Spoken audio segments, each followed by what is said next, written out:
Hello, in this video we're going to be looking at parallel and perpendicular lines. So the objective here is to identify parallel and perpendicular lines and to find equations that are parallel and perpendicular to a given line.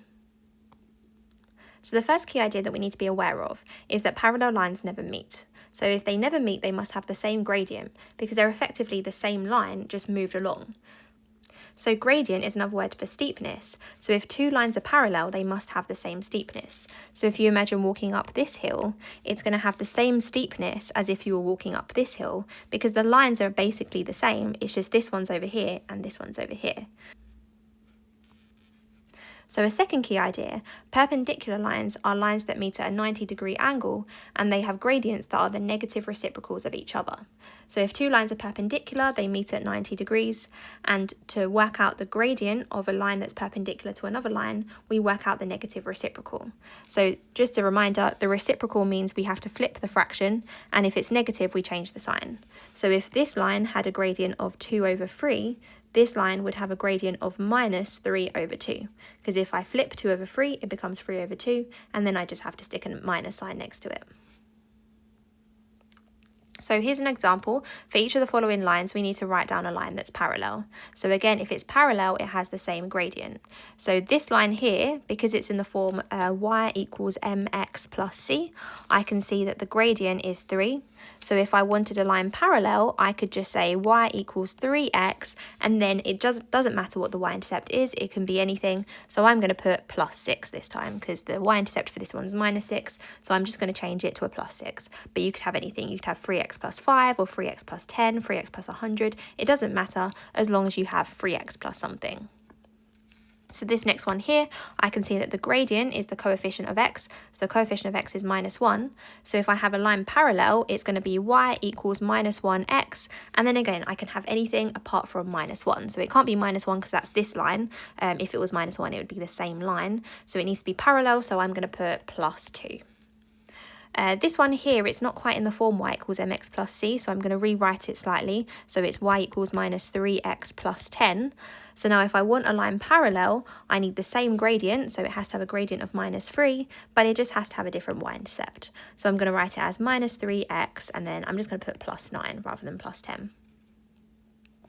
And then this last one, we have y equals x. So the gradient here is the coefficient of x, which is 1. So if I want a line parallel, it has to have a gradient of 1. So let's say y equals x plus 6. Here's another example. So we need to write down perpendicular lines this time. So if it's perpendicular, the gradient is the negative reciprocal of the line that it's perpendicular to. So this one has a gradient of 3. So if it's perpendicular, it needs to have a gradient of minus a third. So we could have y equals minus a third x plus 7, say. So again, it doesn't matter the y-intercept part. It just matters that the gradient is minus a third.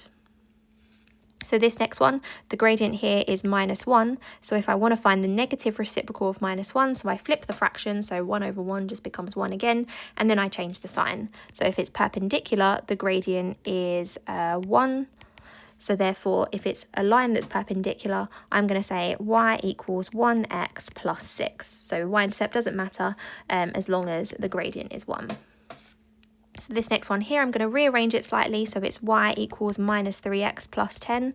So the gradient here is minus 3. So if it's perpendicular, I find the negative reciprocal. So 3 becomes a third and minus 3 becomes positive 3. So the gradient perpendicular is going to be 1 over 3. So it's going to be y equals 1 over 3x. And then again, I can have anything. So let's say plus 10.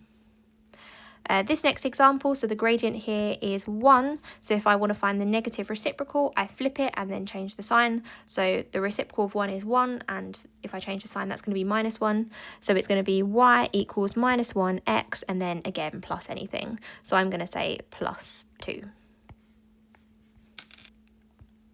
So here's another example. So we need to find the equation of a line parallel to y equals minus 3x plus 7 that passes through the point 2, 1. So the gradient here we can see that m equals minus 3.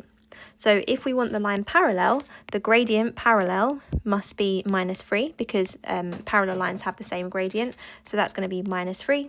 So I'm going to write it in the form y equals mx plus c. So it's going to be minus 3x plus c. And then to find the y-intercept, I need to plug in this point because it passes through that point. So with this point here, x equals 2 and y equals 1. So if I say 1 equals minus 3 times 2 plus c, I have 1 equals minus 6 plus c, and therefore I can say that c is 1 plus 6, which is 7. So now all I need to do is plug this back in. So my answer is y equals minus 3x plus 7. Here's another example. So we need to find the equation of a line that's perpendicular to y equals minus 4x minus 1 that passes through 1, 3. So the gradient of this line is minus 4. So the gradient perpendicular is going to be the negative reciprocal. So the reciprocal of 4 is 1 over 4, and it's minus 4, so it's going to become plus 4. So the gradient of the line perpendicular is 1 over 4. So now I'm going to write y equals 1 over 4x plus c, and I'm going to sub in this point. So with this point, x equals 1 and y equals 3, so I can say 3 equals 1 over 4 times 1 plus c, so 3 equals a quarter plus c, and therefore c equals 2 3/4, and I can write that as 11 over 4. So my final answer, if I plug this back into here, I have y equals 1 over 4x plus 11 over 4, and that is the answer to this question. So here are some quick fire practice questions on this topic. Pause the video, have a go at these, and I'll reveal the answers in a moment. Okay, so well done if you managed to have a go at those. I've just displayed the answers on the screen, and that's everything for this video. So thank you so much for watching, and I'll see you again in another video. Bye!